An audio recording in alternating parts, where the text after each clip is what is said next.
네, 안녕하세요. 8월 5일 토요일입니다. 오늘은 제가 정말로 중요한 말씀을 드릴 건데 잘 이해되시기를 바라고 아직까지는 파이코인이 이제 오픈 메인넷이 안 됐기 때문에 파이 생태계에서 이제 어떻게 해야 될 건지 아직 구체적인 거는 말씀드릴 수 없습니다. 그러니까 아니 말씀을 아는데 못 드리는 게 아니라 몰라서 못 드리는 거예요. 아, 파이 네트워크에서 1인당 100억은 만들어낼 수 있어요. 누구나 나이가 들은 사람도 상관없어요. 왜 그러냐면 기본적으로 생각하면 나이 들은 사람한테는 자기가 뭐 젊었을 때 몇십억도 못 만져본 사람이 나이가 들어서 100억을 만든다? 있을 수 없어요. 있을 수 없어요. 그거는. 그런데 아날로그 세계에서는 절대로 있을 수가 없어요. 생각해 보세요. 고목나무에 무슨 그렇게 열매가 엄청 열리겠으며 오래 묵은 수박 풀에 무슨 그렇게 큰 수박이 열리겠어요. 다 젊고 쌩쌩한 것에서 열매가 열리는 거죠. 아날로그에서는. 그러나 이 디지털은 전혀 다른 거죠. 이게 이제 지금 파이코인에서 100억은 버실 수 있는 건데 100억 갖고 이제 쓰시는 건 아날로그에서 쓰셔야 되겠죠. 그래서 파이네트워크에서 지금 같이 이제 저랑 파이코인 공부하시는 분들이 이제 오픈 메인넷 가고 상장돼서 가면서 100억은 만들어낼 수 있도록 제가 먼저 시범을 보이면서 혹은 같이 그런 걸 해보고 싶은데 네 가지가 필요해요. 이 생태계라는 건 이런 모든 거를 할 수 있는 것을 얘기하는 거죠. 그 다음에 아날로그가 아닌 디지털이라는 것은 이걸 얘기하는 거죠. 나이, 어, 물론 나이가 젊다고 해서 디지털 세계에서 큰 돈을 벌 수 있다라는 것도 아니고 나이가 많다고 해서 디지털 세계에서 큰 돈을 못 번다는 것도 아니에요. 문제는 자기의 경험이에요. 나이 들은 사람의 경험보다 이런 디지털 세계의 경험보다 젊은 사람들이 디지털 세계의 경험을 많이 했기 때문에 사람은 자기 경험으로 생각할 수밖에 없고 자기 경험으로 판단할 수밖에 없기 때문에 나이 들은 사람이 나이 젊은 사람보다 불리하다라고 하는 것이지 이거는 완전히 아날로그 세계와 디지털 세계는 전혀 다른 세계이기 때문에 디지털 세계에서 힘이 필요합니까? 디지털 세계에서 권력이 필요합니까? 디지털 세계에서 잘생기고 못생기고 필요합니까? 디지털 세계에서 가방끈이 길다 짧다 명문대학 나왔다 자격증이 있다가 필요합니까? 전혀 다른 세상입니다. 이 전혀 다른 세상에서 지금은 이 전혀 다른 세상이 열리기 전에 지금 이 전혀 다른 세상을 준비하고 있는 우리죠. 그래서 이 네 가지가 사람마다 좀 달라지는데 기본적으로 네 가지라는 게 뭐냐? 먼저 보시게 되면 이 디지털 세계에서는 지금 이미 뭐 이 테스트넷에서 이렇게 에코시스템 내에서 여러 가지로 앱을 만들고 자기 사업체 시작할 준비하시는 분들이 많아요.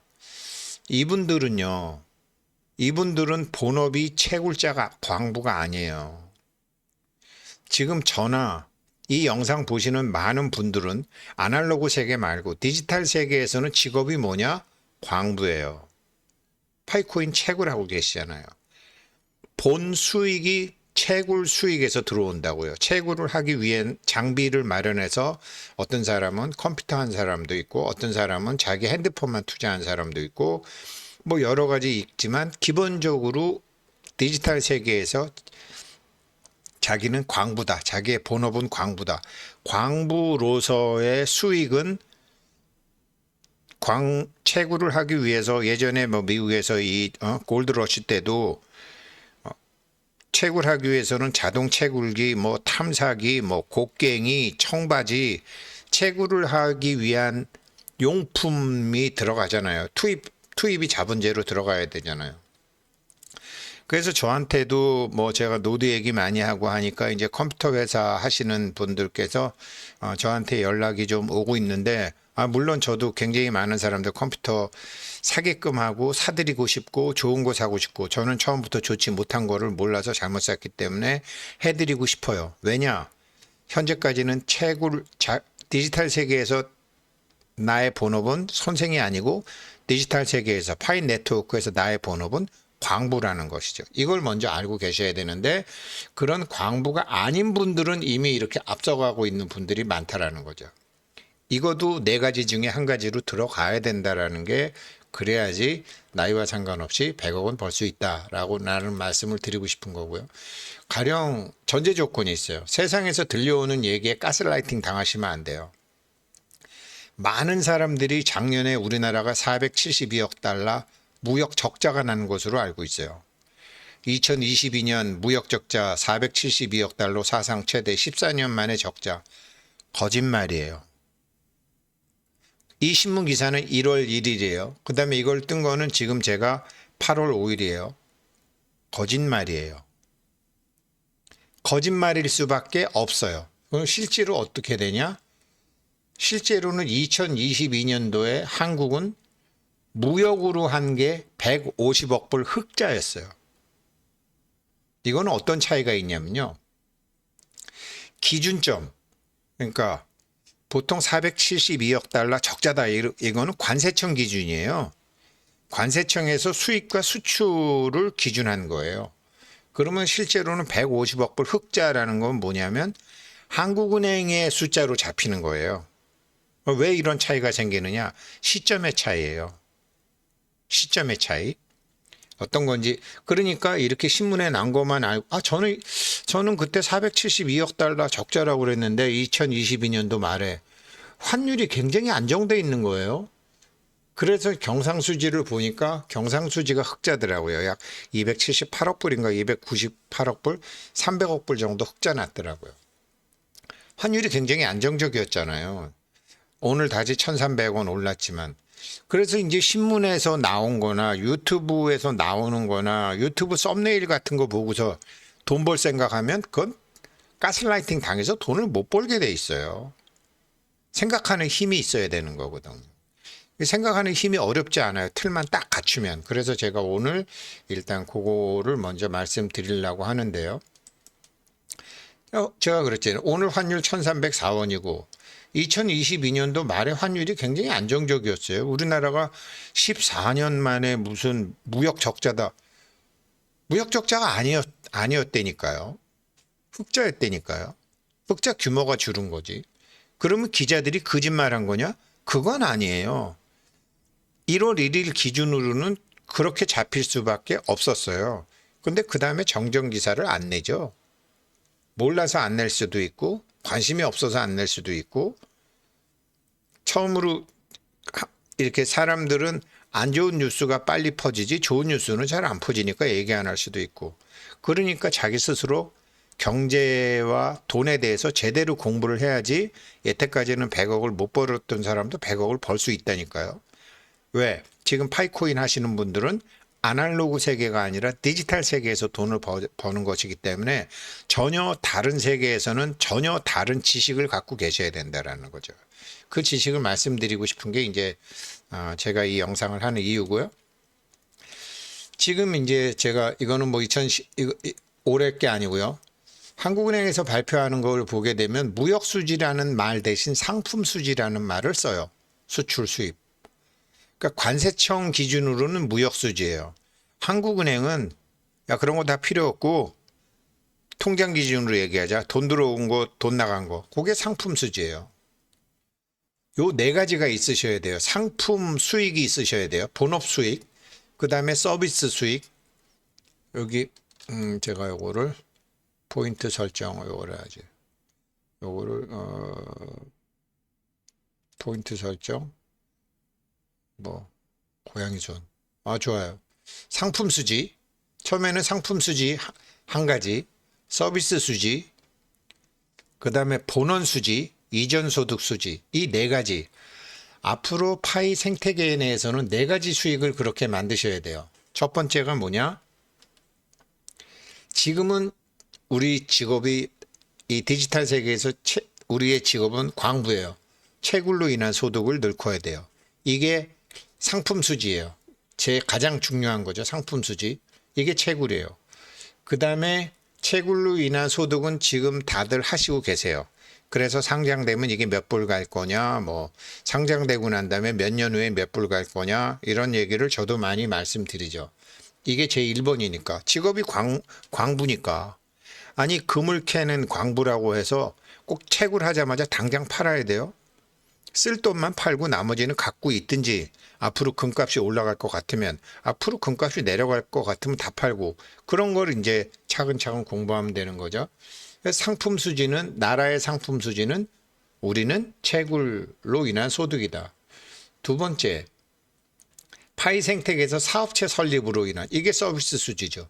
물건을 수출입, 수입을 하지만, 관세청 기준으로 이렇게 하지만, 이게 공항에 도착하게 되면 뭐 가령 제가 유튜브를 하게 되면, 유튜브 회사는 미국 회사잖아요. 미국 회사에서 제가 올린 이 상품을 보고서 광고 수입을 저한테 주잖아요. 그러면 저는 수출과 수입이 있죠. 유튜브를 하기 위해서 들어가는 돈이 있고, 유튜브를 해서 받는 수익이 있으니까 상품 수지가, 저는 서비스, 그 유튜브 영상 하나하나가 상품이죠. 그런데 유튜브를 보고서 저한테 광고하고 싶다는 사람도 있고, 소개해 달라는 사람도 있고, 제가 이런 건 안 하고 있지만, 컴퓨터 회사를 소개해 달라는, 이거 하면 얼마 주겠다, 저거 하면 얼마 주겠다라는 사람도 있죠. 그게 서비스 수지죠. 그런데 이거를 지금 이 서비스, 자기네들 채굴업이 아닌 자기네 서비스 수지를 하시고 있는 분들이 앱을 만드시는 분이죠. 파이 생태계, 파이 디지털 세계에 이렇게 점포를 차리셔서 돈을 버시는 분들이 서비스 그게 이제 우리 기준으로 따지면은 서비스 수지가 되는 거죠. 이거를 지금 제가 시범적으로 100명은 해보려고 개발자를 찾고, 어떤 개발자들한테 뭘 만들어 달라고 그러면 제가 머릿속으로 어떤 걸 해야 될까라는 거 생각해야 될 거 아니에요. 그래서 그런 거를 이제 시작하고 있는 거고, 세 번째, 본원소득이라는 거는 아직은 없지만 보통 이자하고 배당이거든요. 지금은 우리가 락업 같은 거를 하고 있지만, 파이 생태계에서 코인 스테이킹으로, 지금은 락업이지만 나중에 이거를 스테이킹, 어디 거래소에 맡기든지, 안 그러면 파이 네트워크에 맡기게 되면 그 맡긴 것에 대한 이자 수익이 나올 거라고요. 이거 스테이킹 나중에 상장되고 나면 할 거예요. 왜 그러면은 코인 가격 관리를 하게 되려면 유동 물량 관리를 해야 되는데, 유동 물량이 너무 많으면은 이 시장 관리가 굉장히 힘들잖아요. 그러니까 이거를 예탁원에 맡기듯이 유동성을 줄여주게 되면 가격 관리가 굉장히 쉽죠. 그래서 파이코 팀도 상장하면은 스테이킹 비즈니스를 할 거라고요. 스테이킹을 하게 되면 그거 가지고 파이에서 무슨 대출 상품을 만들 수도 있고, 신탁 상품을 만들 수도 있고, 요즘 비트코인이 하려고 그러는 현물 ETF, 선물 ETF도 다 할 수 있는 거죠. 거기에 대한 수익을 주는 거죠. 그게 본원 소득 수지가 되는 거예요. 앞으로 이것도 준비하셔야 돼요. 네 번째로는 조금 힘든데, 저 같은 경우에는 이런 게 있지만, 이전 소득 수지는 가령 예를 들어서 북한에서 탈북하신 분들이 북한으로 보내주는 돈, 그게 이전 소득이죠. 그냥 보내주는 돈. 여기 지금 한국에 방글라데시, 태국, 미얀마, 스리랑카, 이런 나라 사람들 많이 있지만, 이 사람들이 돈 벌어갖고 자기 고향에 보내주는 거, 이런 게 이전 소득이죠. 이게 이렇게 해서 네 가지 소득이 크게 나눠서, 돈은 이게 지금 자기가 무슨 장사를 하건, 안 그러면 자기는 월급이 정해져 있는 월급쟁이건, 자세히 보면은 이 네 가지 소득이 다 있어요. 가령 남편이 여보, 내가 오늘 고스톱에서 한 50만 원 땄어. 당신 20만 원 가져. 야, 아들아, 딸아, 너 10만 원씩 가져라. 그거 이전 소득이에요. 그런데 남편이 원래는 월급쟁이로 별 볼 일 월급이 많지 않았는데, 갑자기 아르바이트를 해가지고, 혹은 택시를 해가지고 부수입으로 들어올 서비스 소득이에요. 있다가 없다가 하는 거니까. 근데 그렇게 해서 모아가지고 뭐 주식을 샀는데 배당금이 들어왔다. 은행에다 맡겼는데 이자가 들어왔다. 펀드를 샀는데 수익금이 들어왔다. 그게 본원소득이에요. 누구나 상품소득, 서비스소득, 본원소득, 이전소득이 있어요. 이거를 체계적으로 가꾸지 않으면서 살았죠. 저도. 수억을 벌기도 하고 수십억을 벌기도 했는데 다 날려먹었어요. 그래서 저는 돈 버는 법은 조금 알아요. 근데 돈 지키는 법을 몰랐어요. 돈 지키는 법을 하려니 이 네 가지 나한테서 어떻게 해서 돈이 들어왔었는지 뭐 제가 증권회사 다녔으니까 예를 들어 원래는 그러면 안 되지만 뭐 저기 우 사장 밥이나 한번 같이 하지 그러면 제가요 오늘 약속이 있어서요 내가 오늘 날 잡아갖고 왔는데 그러면 내가 밥 샀다 그러면서 뭐 예를 들어서 상품권 10만 원 줬다 그거 뭐예요? 이전 소득이잖아요. 그리고 뭐 내가 지금 이거 토지 등기해줘야 되는데 나 이런 거 어떻게 할지도 모르고 좀 이거 복덕방 제가 했는데 저한테 우 사장 덕택에 잘 팔았어 고마워 그러면서 저한테 뭐 50만 원 줬어요. 그거 뭐예요? 서비스 수지잖아요. 본업이 아닌 거. 누구나 다 있어요. 그러니까 자기한테 돈이 어떻게 들어오는지를 그리고 어떻게 나가는지를 잘 한번 생각해 보세요. 굉장히 많은 실수를 하면서 사셨을 거예요. 저처럼. 그러면 이제 어떻게 하면 되죠? 아날로그 세계에서는 내가 몰라서 그렇게 많은 실수를 했지만 이제 파이 네트워크, 파이 브라우저 상에 디지털 세계상에서는 이제 제대로 하자라고 하는 거죠. 그렇게 하셔야지 나이와 상관없이 100억을 벌 수 있는 거죠. 그래서 신문만 보고 한국은행에서 발표하는 무역 수지는 흑자였어요. 근데 이게 발표가 좀 늦어요. 왜 그러냐면 가령 무역 수지는 관세청 기준이니까 우리가 신문 보게 되면 폴란드에다가 뭐 비행기 팔았다, 뭐 탱크 팔았다, 뭐 LNG 선 20척 수주했다. 이거는 관세청에 잡히지가 않잖아요. 나중에 통장에 찍히는 거잖아요. 그래서 이게 보통 이렇게 몇 달 차이가 나요. 그렇지만 정확한 거는 통장에 찍히는 거잖아요. 그래서 통장에 찍히는 걸 보는 게 상품 수지. 통장에 찍히는 거 보기 싫으면 그냥 경상수지만 보고 무역 수지가 어떻다 저쩌다 하는 거는 기자들이 그냥 사람들 눈을 끌기 위해서 가스라이팅 시키기 위해서 하는 거라는 거죠. 이런 걸 잘 알고 여태까지 이런 데 속아 살았잖아요. 우리가 다. 저도 뭐 속아 살았고. 그런데 디지털 세계에서는 이제 제대로 알고 하자라는 게 제가 드리고 싶은 말씀이고요. 그 상품 수지와 무역 수지 이렇게 이거 집계 기관이 다른 거다. 상품 수지와 무역 수지는 모두 수출과 수입의 차익을 의미한다. 무역 수지는 통관 기준 수출과 수입의 차익을 나타내고 상품 수지는 한국은행에서 집계하고 무역 수지는 관세청에서 집계한다. 시점이 다른 거다. 그거거든요. 그러니까 가장 큰 차이는 시점의 차이다. 지금 내가 파이코인을 지금 내가 5천 개 채굴 했다. 그랬는데 5천 개가 다 자기 게 아니잖아요. 상대방이 KYC를 통과했으면 5천 개 중에서 쓸 수 있는 게 어떤 사람은 4천 개인 사람도 있고 어떤 사람은 5천 개지만 자기가 쓸 수 있는 거는 1천 개밖에 안 되는 사람이 있어요. 왜 그렇죠? 리퍼럴 그룹에서 KYC가 언제 됐느냐에 따라서 시점의 차이가 있잖아요.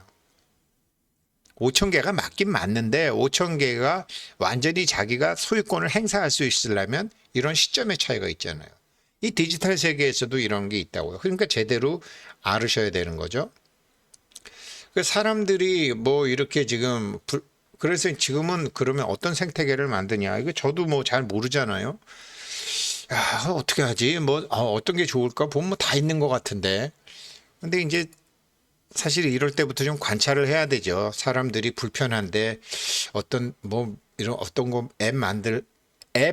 앱을 만드는 기술자들은요, 돈 주면 만들 수 있어요.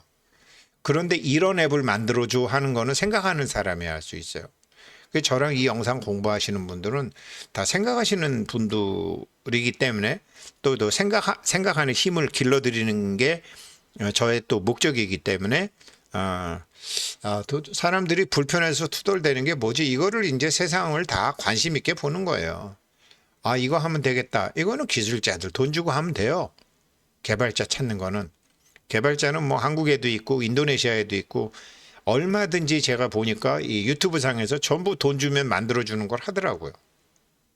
그러니까 사람들이 뭐가 필요한 거지? 다른 생태계에는 없는데 파이 생태계에 뭐를 해주면 도움이 되지? 이런 생각을 해보는 거죠. 그래서 보면 내가 뭐 해줄 거 없을까 찾아보게 되면 이제 여기서 이제 테스트넷에서 이제 보는 거죠. 그리고 여기서 자기가 정보만을 줄 수도 있고요.